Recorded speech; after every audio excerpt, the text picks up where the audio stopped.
Well, welcome back to the ITAM Kitchen, the place where we all collaborate and talk about topics that nobody else wants to talk about. You know, and sometimes it's that chatter that helps us all around. For those who don't know me, my name's Bill, Mr. Bill, recovering IT practitioner. You know, I've been working on 30 years of recovery. I'm one of those addicts, right? And put it in place. And I have some guests who are actually in very similar situation here. I have Rob and Deanna. And, you know, we're going to dive right into it. Let's do a quick introduction. I mean, if you haven't seen me before, I've been going live now. We've been going live since January 7th, every day. And we've been doing that. We're going to have a little bit different format in March. And we're going to talk about that tomorrow.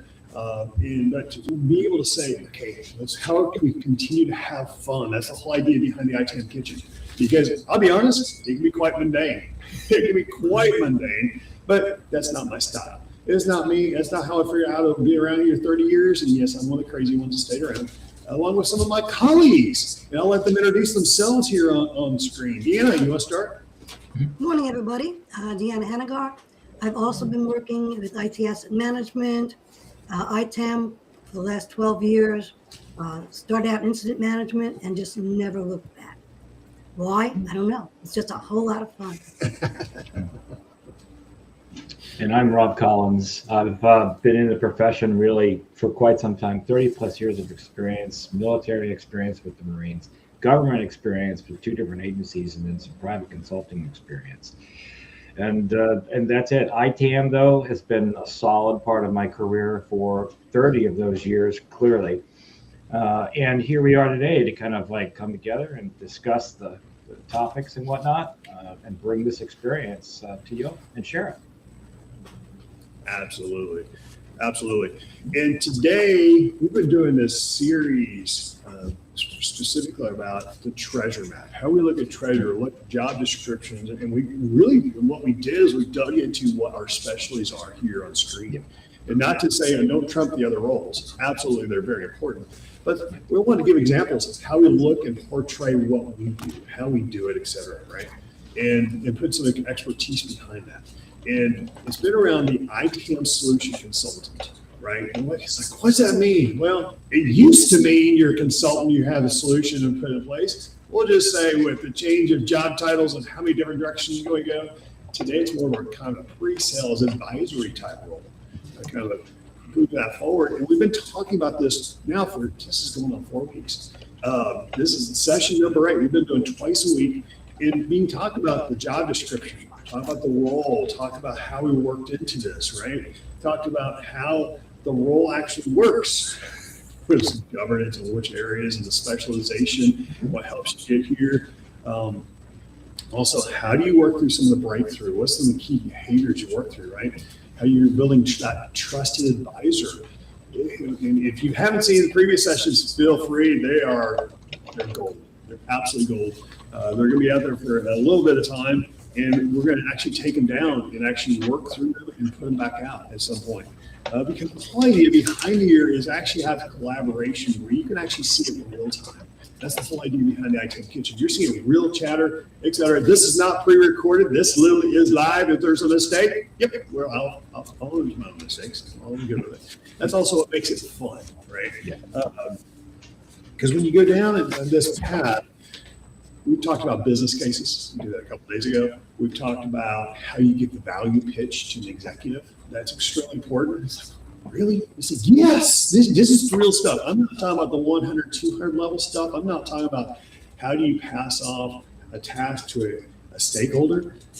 I'm not saying those aren't important. They're absolutely important. If you need to understand the fundamentals, absolutely. I'm not trying to trump that. But at the same time, again, when you look at the higher level roles, which I'm finding a lot of folks that follow myself and some of the individuals here, we're actually higher level individuals. And we're trying to figure out, okay, how do we get our voice? And let me give a little bit of background. How this all started, as far as even going down this path, is looking for work, looking for jobs. So what we're finding is a lot of the higher level individuals, they're losing their jobs because of AI is going to take over. Yes, I did say it just like that with some accent in there, right? And it's like, really?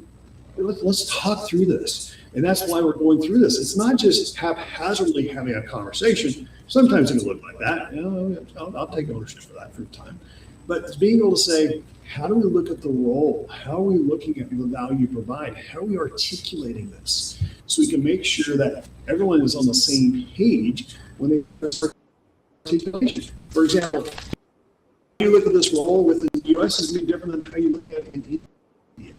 How you look at it in, let's see, seeing something. Bandwidth problem. I think so. We'll figure it. Yeah. Bill, we may be having a bandwidth problem. Cool. I love bandwidth problems. We have it even communication. It's bandwidth all the time, right? So we roll with it, move forward, and there you go.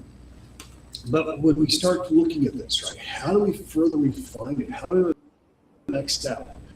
And to summarize all this, today's all about is start labeling the roles. We talk about the job description. We've talked within it, how we put that, how we actually communicate executives, stakeholders. We've had a lot of this great conversation, right? Even how do we build a business case? And we talked more in depth business case too. So if you haven't seen that, that's some great stuff, right? Yes. But also, how are you driving that value, right? That's when I start thinking about this. It's like, you know what? There's one piece we're really missing when it's all said and done. You combine all this together, is we're actually the enabler. We're the educator. That's what we do. And we're not there. And we can be there for the entire project if we want to. Sometimes we have the experience, we could do that. That's not the core purpose. The core purpose is saying, okay, how do we talk and communicate with our executives, with your executives, with the team members to say, how do we form alignment? How do we help them form alignment? How do we help them bridge that gap? And when we talk about education, it takes everything we've talked about so far, bring it to head saying, here's what we really do. So with that, I talked a lot. When it comes to education, of course, we have a teacher in the room, right? So yeah, exactly. Deanna's awesome at this. What comes to mind when it comes to educator? And Deanna, I'll let you start off from that standpoint. I'll take some notes. Let's do it and run with it. One of the biggest things is that I work with humans as well as technology. And a lot of people think that everything is just a technology end. Can the human do the technology? I like working with humans. I have a lot of friends who say, oh, I don't like people. I go, well, I like people. I enjoy people. They have their idiosyncrasies. They have their normalities. They have their non-normalities, or whatever you want to call it. But we all have a background in how we got here. I always look at people as they have been through a lot to get to where they're at, but none of us had the same background to arrive at the same date. So that's what I like about the human aspect. One of the more difficulties is as an educator or say a manager, is we are not allowed to have bad days because we are running the team. We are the support team. We have to be able to put what we had problems with behind us to talk about what's going on right now. And a lot of people don't have that ability. This is, as we iterated, this is a live broadcast. Bill doesn't necessarily give us much of a topic. So when you ask us these questions, we are answering them from our knowledge base. We're not answering them from somewhere out in the cloud. You're getting true human feelings about how true humans felt through their experiences. Mm-hmm. Where do you want to go with that? Exactly. Yeah. I think it's awesome. Rob, do you want to add any more to that? Well, I mean, I don't know how much I could add to it really to give it value, but because she's basically said everything. And the whole idea here is around trying to gain that human-centric knowledge and that experience really is just that. This is the reason why in some cases you would go and take an in-person class, or why you would sit for, let's say, certification, and you want that live action, that interaction, let's say with the proctor if necessary. Those kinds of things, they give you something that, for instance, that AI is just not capable of doing. So for that part of it, yeah, absolutely. Plus, the other thing too is that a human's going to approach this, okay, from the standpoint of how they've had to deal with these experiences and living life, workarounds, hitting obstacles, etc. So, in addition to, let's say, any core content that you might get through a teaching experience, you're also going to get that angle as well. So that's why it remains to be, kind of the better or preferential ways to obtain sort of that knowledge. And with that, yeah, we could proceed. We'll be talking about the ITAM Solutions Consultant role. That's one of the things that we've been taking up for a couple of days now around what would that job description look like if you're going to hire. What sort of skills would that person want to have? What would your ideal candidate have in the way of everything that's defined within the role of the solutions consultant? And one of the things with the job descriptions, we get pages of info. Well, we want you to do this. We want you to do this. And it's like, well, what exactly are you asking me to do? I know all those little pockets, but I may not be an expert in all the little pockets, but I may be an expert in some of those large silos. Mm-hmm. Yeah, another thing too. Yeah, we've got some ideas that we're working. But one of the other things is where was I going with that? Jeez. I'm undercaffeinated. Working on it. Yeah, I don't know. I train of thought got derailed on that. We went through We're getting feedback of the two audios are working at the same time. Sounds like it. Okay. That just turned off. Thank you. Okay. Awesome. Okay. As you can tell, we are versed in more than just our ITAM businesses. We understand audio, the video, our bandwidth. We all need that so that we can present to other humans. We can't present to AI. Okay, Bill, you went back. There you go. Okay. And things happen everywhere, right? Yeah. Okay, I'm back. Should be back. We all have technology issues, myself included.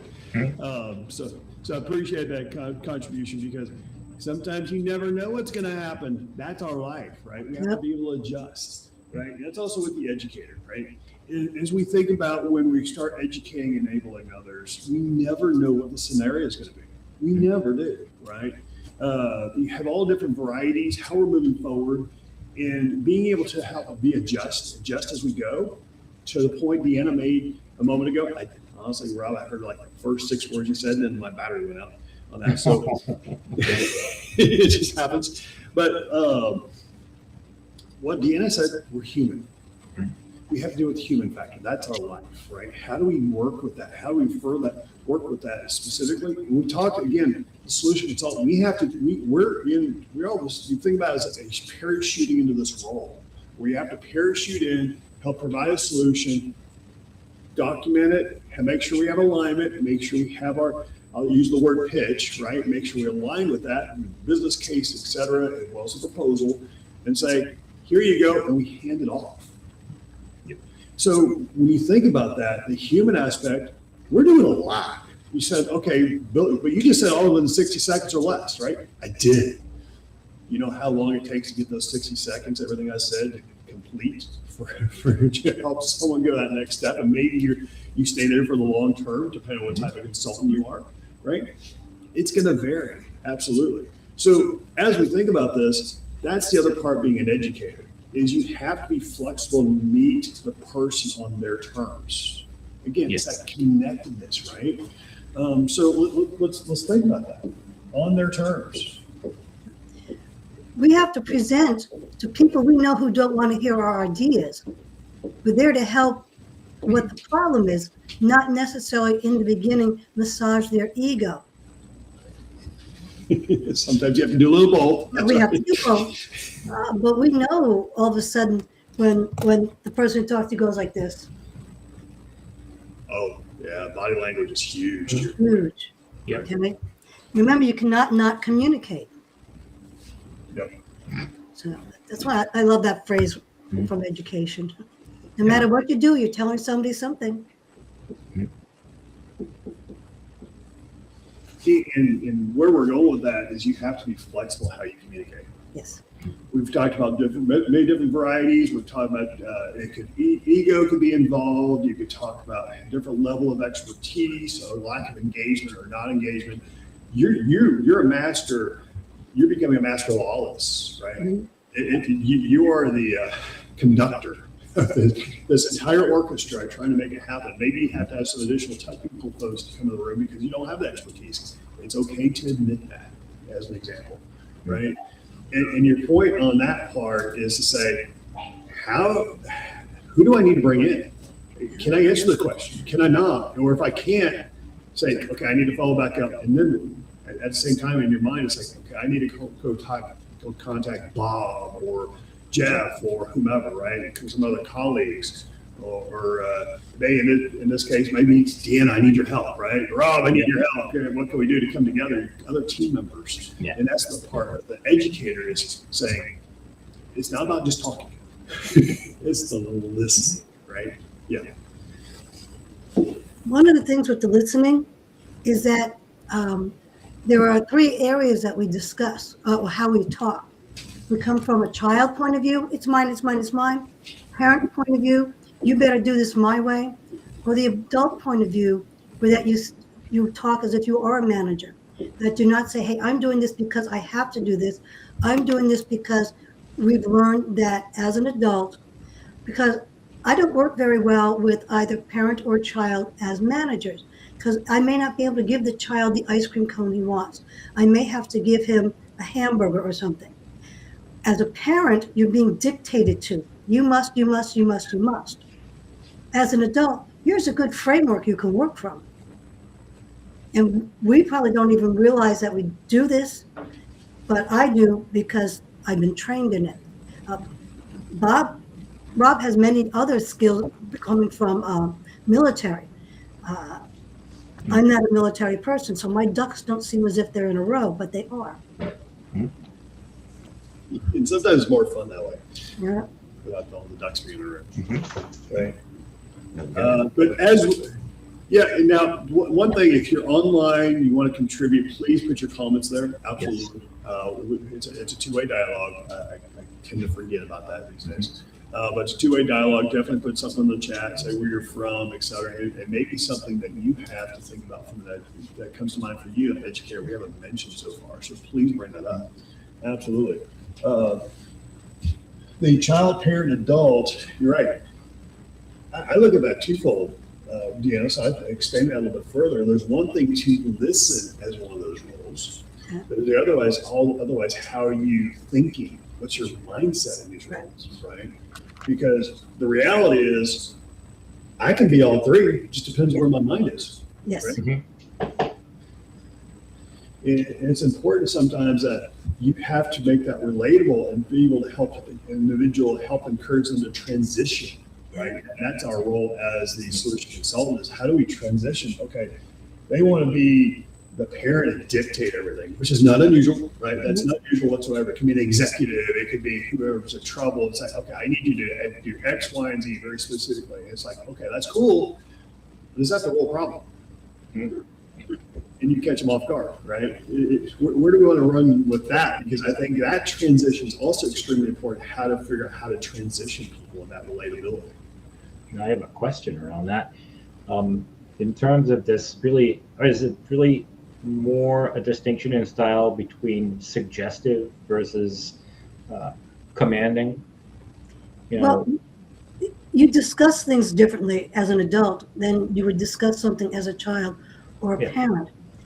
As an adult manager, I am not going to dictate to my parents or to my children. I'm going to present more of facts. I'm going to be more even keeled, not make myself, my ego on top of their ego. Going into ego clashes are pretty much what parent and child communicators do. Yeah, and then there's another aspect to this. Some people are kinetic learners where that they can sit around and they can feel it and they can work with it. Some people are only sight, and some people only are here. We call them see, hear, and feel. Yeah. Okay. So the kinesthetic is. The kinesthetic. Yeah. I've described myself as that kind of learner too, depending on the topic. If it comes to working on something technology-wise, and kinesthetic or visual learning style is one that I seem to gain the greater benefit from. Yeah. But that's me personally. But everybody else is across the board, as you described. Right. So the hardest learner to deal with is the one that's auditory, because they are learning with just words. And what I mean with deal with, because an auditory learner could sit there with their eyes closed and go, hey, they're not listening. I said, no, that person with their eyes closed is listening. They are actually making the pictures in their head, which is why they close their eyes. Yes. Someone who is a seeing person must keep their eyes open and is always looking around to see what's going on. I see. See? And then the kinetic is, if you let me put my hands on it, I'll learn it faster. Right. Like the Rubik's Cube. Yes. Hands-on, moving. And then, of course, you're using all different senses. Correct. I also heard that probably the most effective learning experience is one which involves as many of the senses at once as possible. As possible. Yeah. But that confuses an auditory learner because that's overload for an auditory. Yeah. But for most people, you need all three at the same time. Right. For example, I'm very much an auditory type of individual. I much prefer listening and talking to people than I do actually reading, as an example, right? And I do that, but I also I do craft. I think you explained it quite well. And I have imagery in my head, right? And I craft, say, okay, here's where that next step is, or here's where I need to take a conversation, because that's just how I work. And sometimes I'll step away from technology for a second, right? If I'm doing something, because I love to work with my hands, and I get in a spot where I can't see what I'm doing, to me, that's exciting. Because to your point, I'm feeling and I'm picturing what it's like to make sure I'm able to, say, turn that screw. I could be working on a car or whatever it is. Yeah, the car. Picture that, right? Yeah. Just as an example.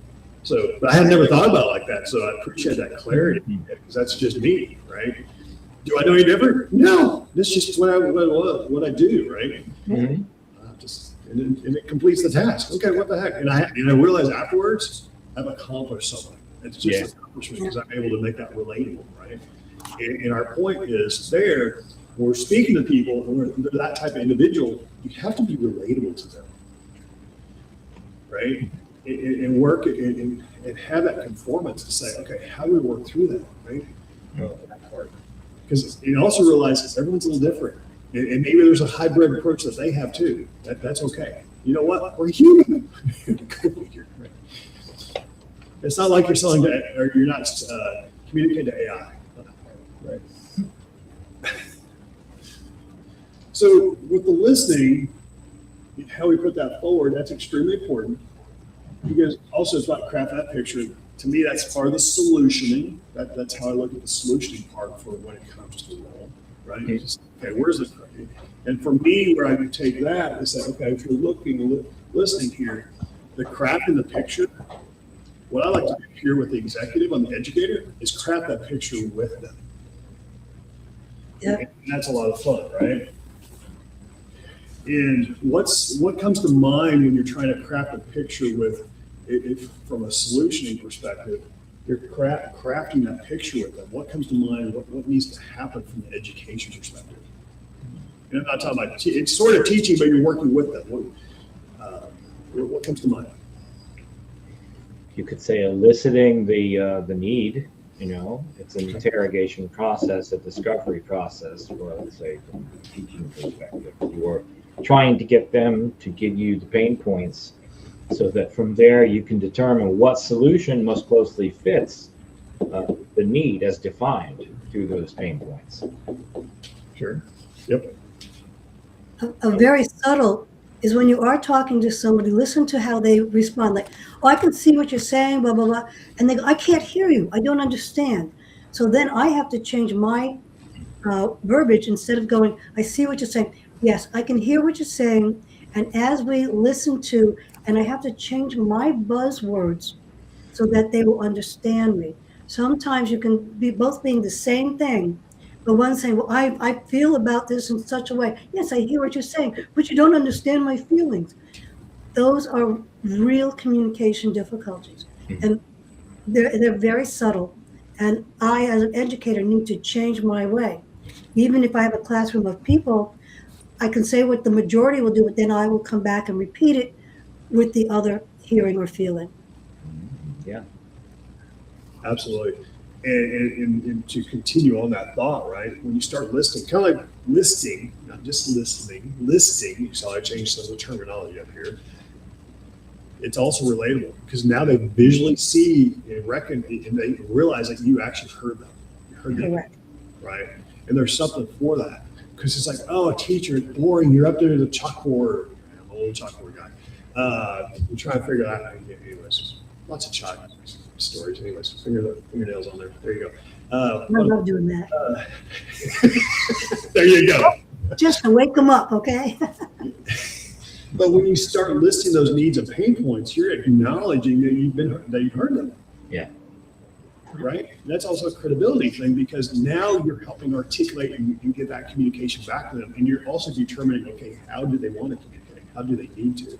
And that's one thing when you see me do it here on the smart board is exactly that. Okay, how are we listening to it? What are those key points we'll make sure we capture? And if something missed, the nice part about smart board is we can either erase or we can revise. It's not just, it's a little bit easier and not as messy as a chalkboard. So there you go. Capture. Yeah, exactly. Because what I also like to do when it comes to news on solutioning with customers or anybody, it's customer, client, whomever, right? Maybe it's peers. Is I like to find a roadmap, a high level roadmap. Say, okay, what's going to be involved? And that's part of the education because at that point, you're actually aligning with them and having them help work with you on that solution. Because when I do that, what do you think happens? What do you think happens when I start crafting it with them? Well, the light bulbs certainly start turning on for your audience. In this case, it's going to be the stakeholders in the room, and they're going to start thinking about other things that are related. Yeah. This is a good place to define and defend, if you will, or maintain scope control, and prevent or address scope creep.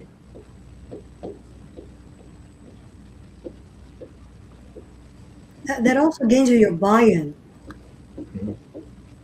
Correct. You can start seeing that by body language and the faces in the room as you're discussing. Probably one of the best ways is just do it on site in a conference room with a big whiteboard on the side, sticky notes, etc. If you want to do this as part of a workflow exercise or an efficiency exercise or as problem identification, those are kind of the best settings for that. And one of the things, Bill, that you are doing that most people don't, which you're supposed to do, is when you're writing on the board, you stop talking because you're no longer looking at your audience. You are writing on the board. So I meant to mention that to you before, but I can't say it.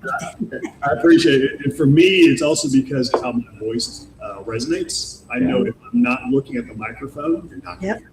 So it's some of that self-realization too. So thank you for that compliment. To your point, it's also obtaining buy-in, right? Is think about in your scenario, and you're an audience, right? Are you going to listen to someone just say, "Here's the solution, and here's how it works for you," etc., and you listen, and all you're supposed to do is be listening to this, or are you going to be more attentive? If you say, if you're asked to say, okay, what's your thoughts? Do you see any issues with this? Do you see, are there areas missing? Where are you going to be more attentive, right? That's the real question. Probably more the latter, right? That's just human element because you're a contributor. And when you're a contributor, you're part of the team. If you're part of the team, that means, okay, I'm part of the solution. Well, you actually get excited with that. Mm-hmm. Right? That's an important trait of that part. And Deanna, I can say from yourself as being a professional trainer, which I'm not used to working with, which is great. You probably see this a lot, right? Even though you do have the material, I'll say the rope materials, here you go, but it's also getting that insight and feedback saying, let's have some collaboration around this at different points, right? It helps get them involved, and once they're involved, they are now thinking. And if they're thinking instead of just, I don't know, just looking at the presentation, they now can actually see where things may be wrong that they never thought of before. Yeah. Thinking outside the box. Yeah. Right. Yeah, and they're not on point as such. They're Correct. on point, they're helping contribute, right? And when you're a contributor, you typically don't have the same stress wars as you do as if you're driving a conversation. Right. For example, I look at this right here, driving it is probably different than how each of you are as contributors and coming from your angle and looking at this, right? Mhm. Yeah, which is great. That's what makes it. That's what makes the team. Yeah. Yeah. Oh, it went fuzzy. What's that? My camera went fuzzy all of a sudden. Yeah. Well, you move back with the your moral support there. Yes. Yes. My team member. Yeah. Yeah, I see that. Mhm. See, yeah, it's all ears. It's great. I can hear what you're saying. Exactly. But where I want to go with the whole solution consultant is when you start listening, as well as you start listening Mhm. and listing what their issues are, you help them be part of that contribution to the solution. That's how you obtain trust, right? That's where that trust becomes Yeah. from an educator, right?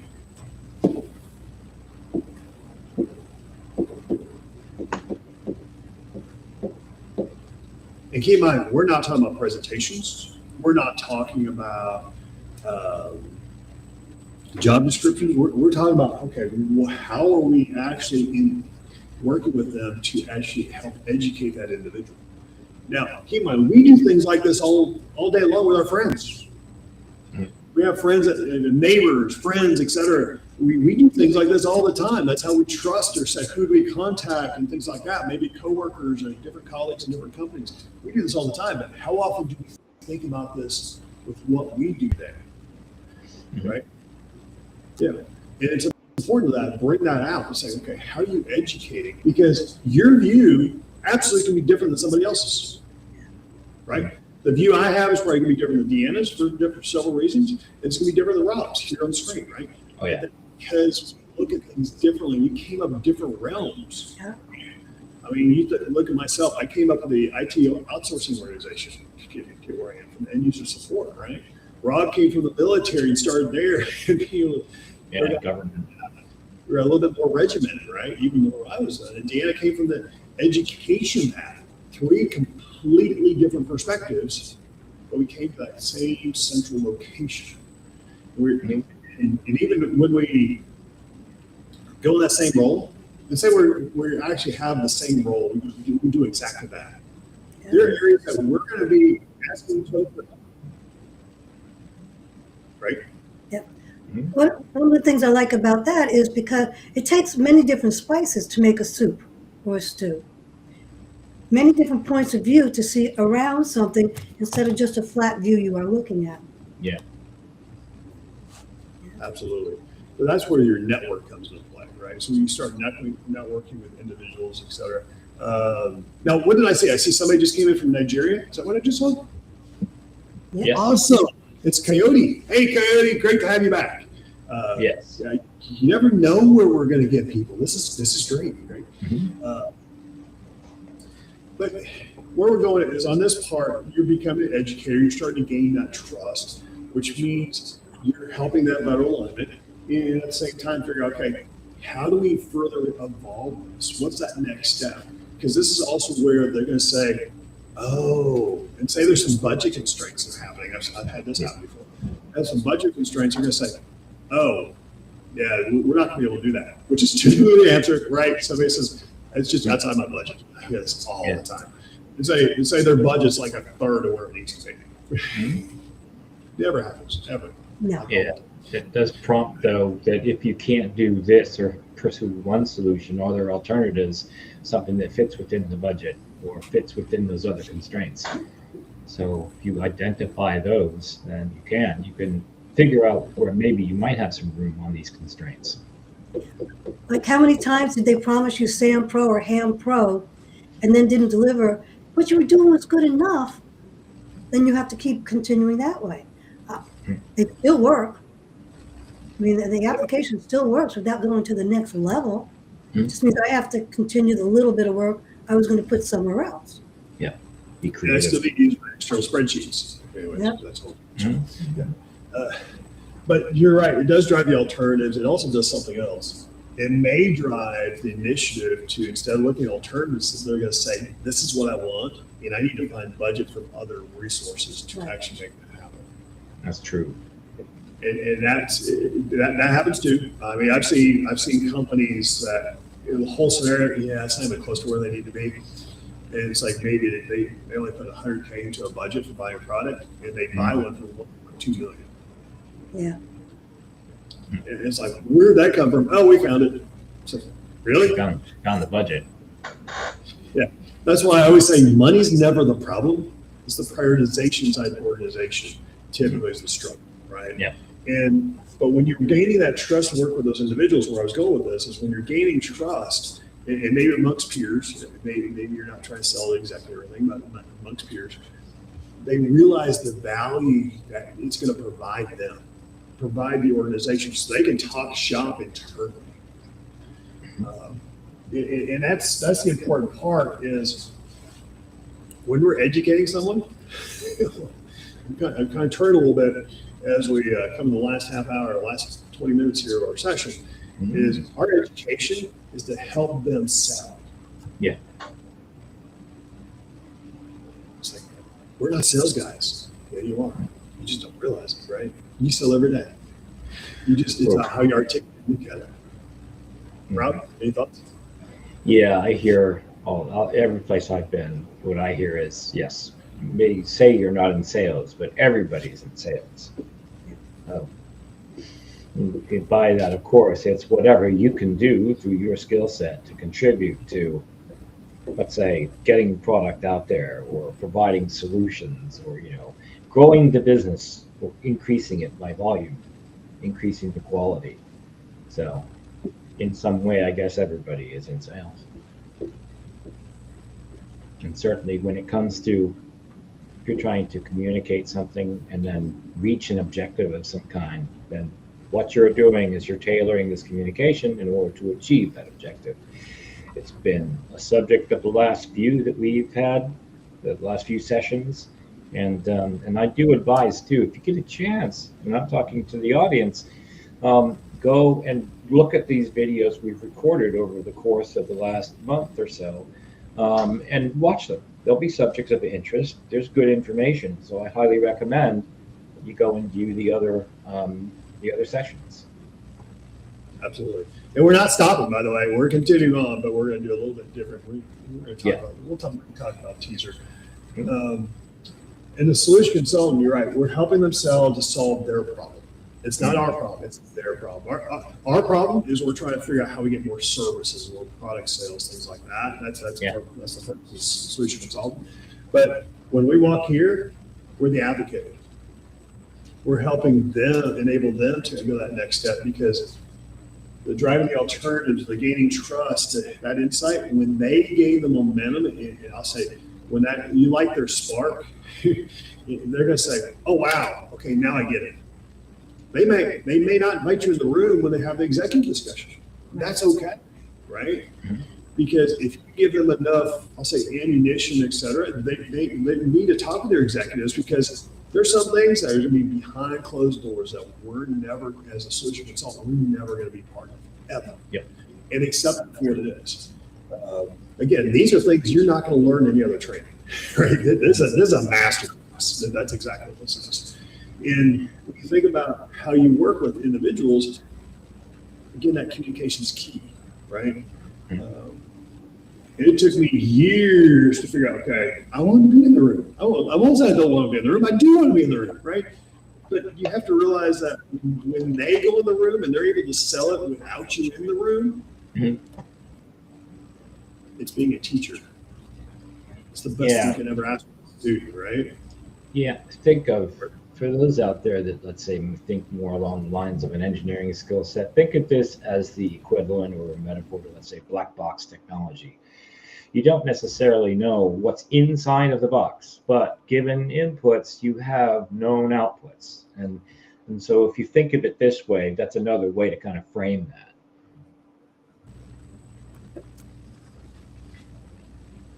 When Absolutely. I was at one company years and years and years ago, I wanted to move into networking engineering. And the president of the company said, no, you're going to create our help desk. You are much more of a helpful person than an engineering person. So that's how I ended up not going into networking, or they called it telephony back in that, and Yes. telecommunications. So I didn't end up there because of a manager who said I was too helpful to be in that role. We all have our moments. We all have our moments, restrictions.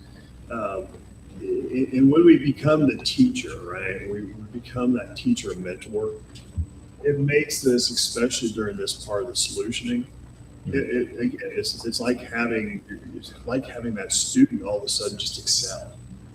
You have that coworker and all of a sudden it's like, that was pretty cool, right? Because what you also learn is all the knowledge you have, you've actually just applied it and you've helped transfer that to someone else.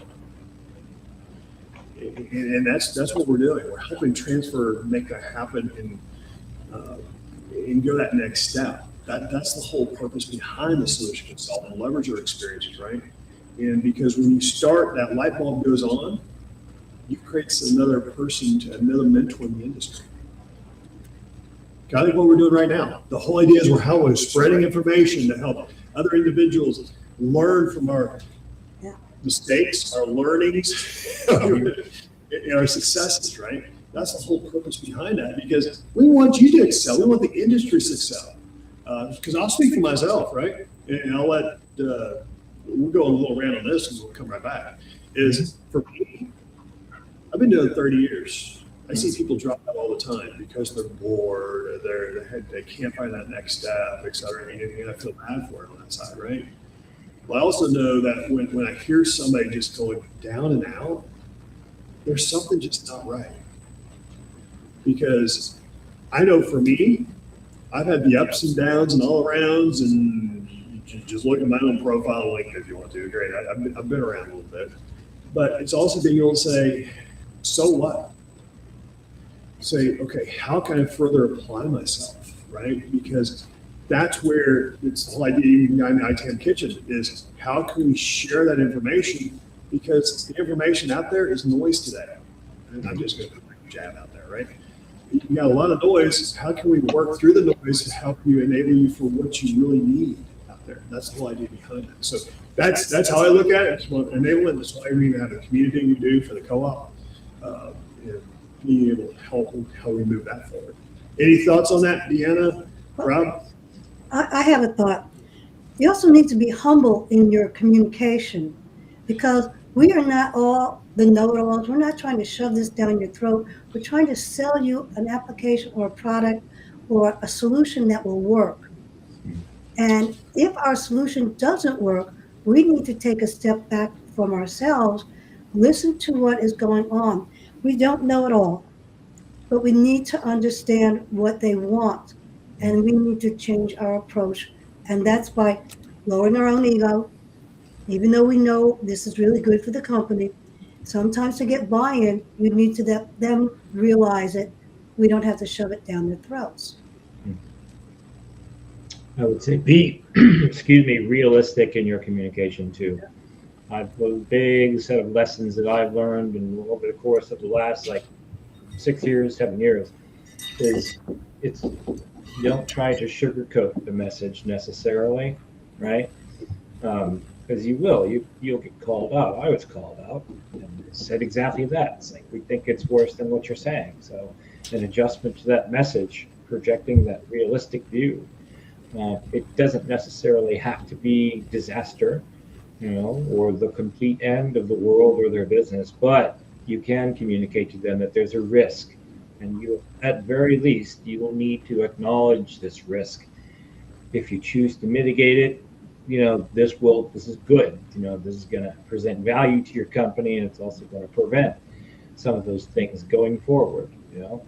So it's also in the spirit of continuous improvement.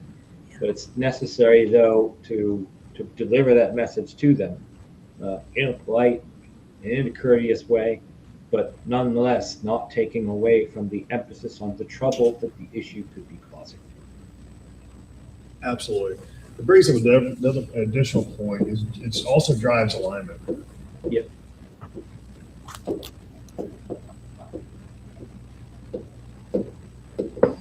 And the way I've done that for me, right? I actually have workshops with the entire team. I've worked with individuals with 25, 40 people in the room, like more sometimes. And some of them have never talked. They realize each other exists, but they've never talked to each other. And when I do a workshop for a couple days on work with a topic, they realize how they can work with each other. It's like, oh, I didn't know you can do that, or you had that information, etc. The alignment you have amongst the customer, and that's what I'm used to is working with the customer, or amongst the team, is huge. Yeah. But let me ask the question. What does that do? What did that do for me as far as my credibility with that entire team? Raised it. Mm-hmm. He'll look to you as more of an authority. Yeah, I wasn't trying. It had nothing to do with ego. Yeah. All I did was like helping them communicate with each other. That's all people want to do. They want to talk. and our role as a solution consultant is to help them talk. Because typically most of the problems, we've talked about this a while back, several weeks now for ITAM Kitchen, I've talked about it several years as well. The problem we typically have in asset management, software asset manager, even configuration manager, is human. It's the human factor. It's the people issue, right? And when you start driving that alignment, all of a sudden it's there. That helps the rest of these activities happen, right? Because to your point, the credibility is there. It's like, oh, wow, okay, he's not trying to shoot us down or just sell us something or here's the next product. That's like, no. Still have to deliver. That's a whole different story. But for right here, you're helping drive that alignment. And when they see the alignment, you're helping drive the entire team. I even had what was this role? I think it was the CTO. I had a CTO of a bank in there one time, and he goes, he was big time in asset management, software asset management, configuration management. He goes, he had to go in and out for different meetings, and his team says, well, how are they doing? It's like, it's awesome. We didn't miss you a bit.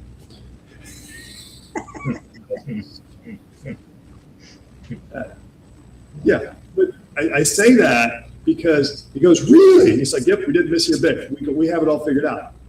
They want to hear that. Because you just now enabled his team, or his team. You enabled the team to say, oh, here's how I can do a direction. So he no longer has to be in the room.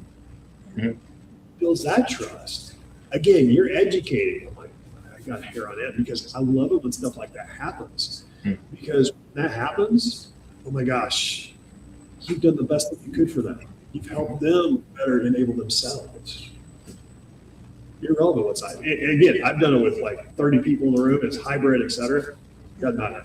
When all of a sudden that collaboration put it forward, they realize they can support each other, back each other up, et cetera. That's the best thing you can ask for. And us, within our field, we're more able to do that than like any other part of the organization. I'll be egotistical with that comment. But we're touching the technology. We're helping make decisions about it. We're helping go that next step. That's huge, right? So you're driving alignment. What else comes to mind? Be humble, be realistic, drive alignments. Again, from the educator perspective, right? These are some outcomes we're looking at. They may have different points of view, which is great, and you may actually be able to change and grow yourself as well as the team. Yeah.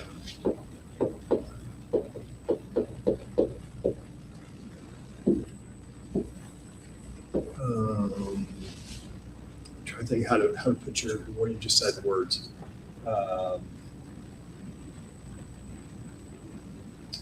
Be a learner. Be a learner. Yeah. To expand your knowledge. Yeah.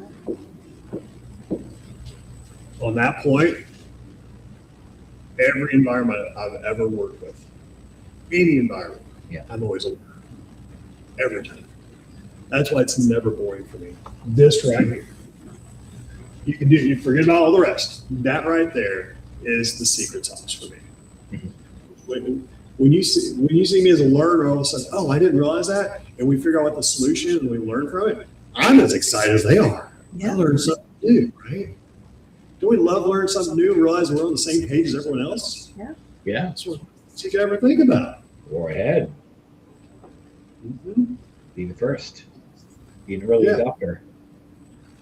Yeah. At that point, you're not afraid of moving forward. Yeah. Right? Because you're there with the team. You've learned something new. Maybe it's you're doing some OT, some operational technology. You're tying it into your asset management system. That's a new scope. It's like, okay, fine, let's talk through it. You go, really? Why not? Let's see where it goes. Yeah. Like I said, well, don't you have an experience like that? I have asset management experience. You're talking about similar type of devices, just used differently. Let's go through it. Sure, there's something we're going to run into along the way. We'll figure that out. Find the commonalities, find the nuances, find those things that hadn't been addressed previously, and find ways to do that within the scope, let's say, of an ITAM system. I mean, it's coming around. It's been like dealing with IO technology now. It's been in place for like 10 years. And in my personal experience, it goes way back to when I was putting together the ambient monitoring systems. And we needed to be able to talk to every single one of them in the field. And at the time, it was dial-up modems and eventually cellular telemetry. And now it's just straight internet connections. Yeah. It is, because then you're talking about different asset types. You're going to simplify that foundational. Maybe different team members managing it. That's great. Okay, we'll figure that out, right? We'll work through that. It could be for manufacturing. It could be for, and I say manufacturing, okay, like cars, vehicles, electronics, same like cars and vehicles. There goes my mistake. It actually could be making French fries, right? It could make food, right? Oh, yeah. OT is very involved with that, right? Depends on what your industry. It could be making, actually, you think about the machines you find like Coke and Pepsi's, right? All their machines. Think about all that. That's OT. 1,000%. How do you do that? It's the same type of idea. If you don't like Coke or Pepsi, I'm sorry, but I just was bringing it up. It could be anybody as an example. It could be ice machines. It doesn't matter how you're doing it.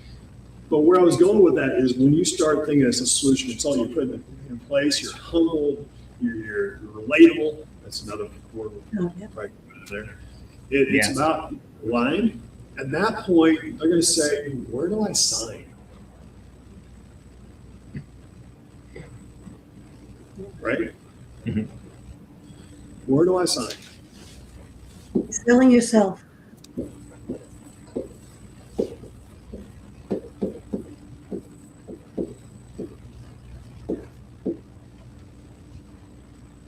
You're absolutely right.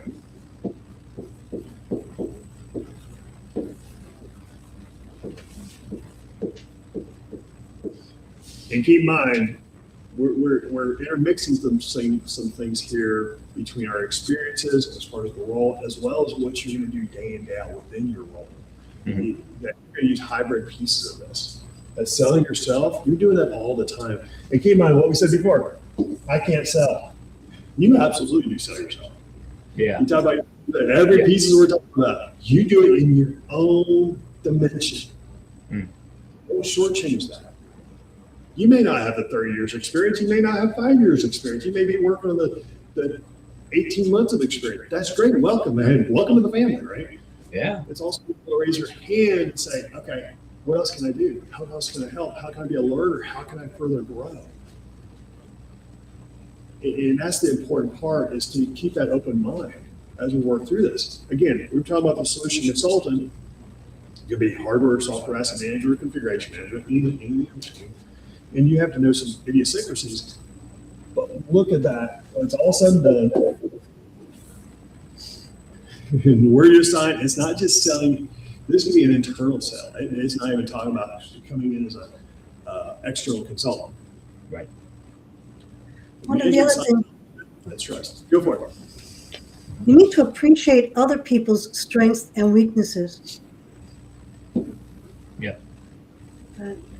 Know when you can ask someone to do something and know when you can't. Know who to pick for the team. At a help desk once, they hired this, what people thought was an extremely annoying person. Probably had ADD or whatever they call it. I've never really been involved in that. But when he was on the phone, he was so exact on. He knew exactly when he asked him to load the software, and he chit-chatted, and he'd go, oh, has it loaded yet? Pinpoint. When he was on the phone, he was perfect. When he was not on the phone, he was annoying. Okay, but he knew what he wanted to, because if I won the lotto and I had millions of dollars, I would still come here and do this job. Now that's dedication and knowing who he was. And a love for the work. Yep, and he loved that work. Yeah, and there's actually a session that I did with Chad Gates a couple of weeks ago in January, talking about ADHD and the benefits behind having that within our roles. And I say all three of us, we all have ADHD to different degrees. We're very high functioning, but we're also very detail focused. And that's saying, okay, here's our current transition. How do we move forward? And I'm working with Chad to get him back on for another session because he absolutely loves it. He wants to come back. So we're going to do more of that as well, because us learning how to work with ourselves, especially that dimension, is important. Us working with others is even more important because, Deanna, back to your point, I'll take that a little bit further. We say that person's annoying.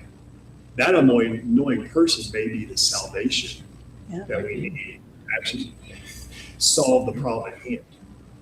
And we just have to figure out how to better communicate with them. No, we did. And that's really where it falls down, right? Yeah.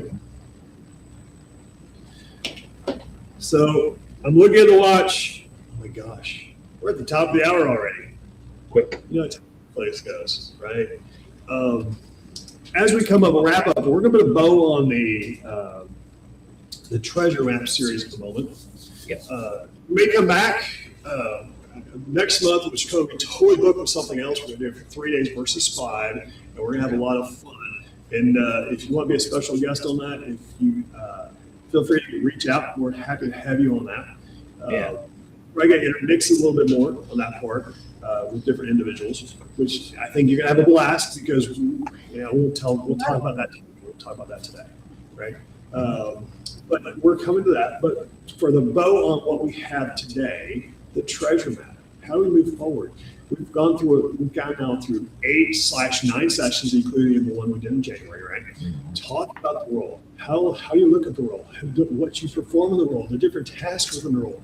And there's probably things that you individually have identified. It's like, I can do that. Do it. Yeah. That's all. Because we just said it's in this role, doesn't mean you can't do that today. And that's important to realize is we all learn at different junctures, different parts of our journey. Maybe you found, you have a spark, you're doing something within your own project. It's like, I can do that. It's like, we'll do it. Or you need help. It's like, I want to learn how to do it more. Hey, you come part of a community like the co-op, or the IT management co-op, where we talk about this stuff all the time. So as we wrap up here, Deanna, Rob, any final words on your side as we wrap up today? Be patient with yourself. You are learning just as much as anybody else is learning. We are working in a very dry, technical field, but we still have to be human about it. Don't just think about the technology. Think about those in which you work with. Operate from a position of self-confidence and be kind to yourself and the others around you. In doing so, you're going to open up things that you did not know before. You're going to expand your knowledge and your relationships.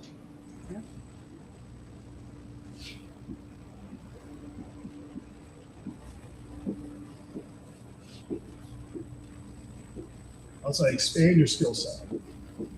And I'm not talking about just technical skill set. Right. I'm talking about the overall communication skill set. If you look at the bigger focus is what you do. Yeah. That's the part of the mind, right? When you expand that and have that learning mindset, sky's the limit. Mhm. Sky's the absolute limit. So think about how you can do that. With that, thank everyone for all the contributions on today's session. Thank you, Deanna. Thank you, Rob, for joining me again on this. It's been a lot of fun. I cannot believe we're on session 8. It seems like we just had session 1 like yesterday. Exactly. And it's been a lot of fun. So I appreciate your contributions as well. Appreciate everyone else here. And that'll be a wrap for this session at the moment. And tomorrow, we're going to have a little bit of a wrap up. We're going to have a little bit of wrap up and talk about what, and also give you insight of what we're going to be doing over the next month.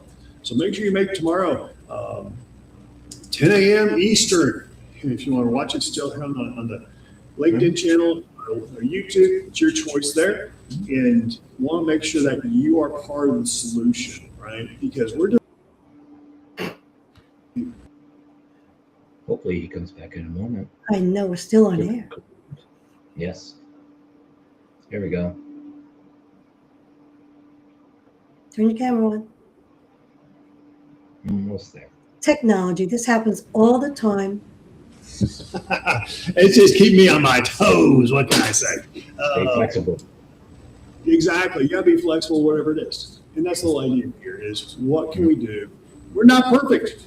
We're human just like you. And that's what we want to choose, which is what we want to encourage. It's like, how can we be part of this community that's continuing to grow? It's not about, okay, more certification, all that stuff. No, I'm talking about how you can figure out how to do it on your terms. Well, that's it for today. Thank you. We'll see you this time at 10 a.m. tomorrow morning. We'll talk to you then, everyone. See you then. Bye, everybody. Thanks so much.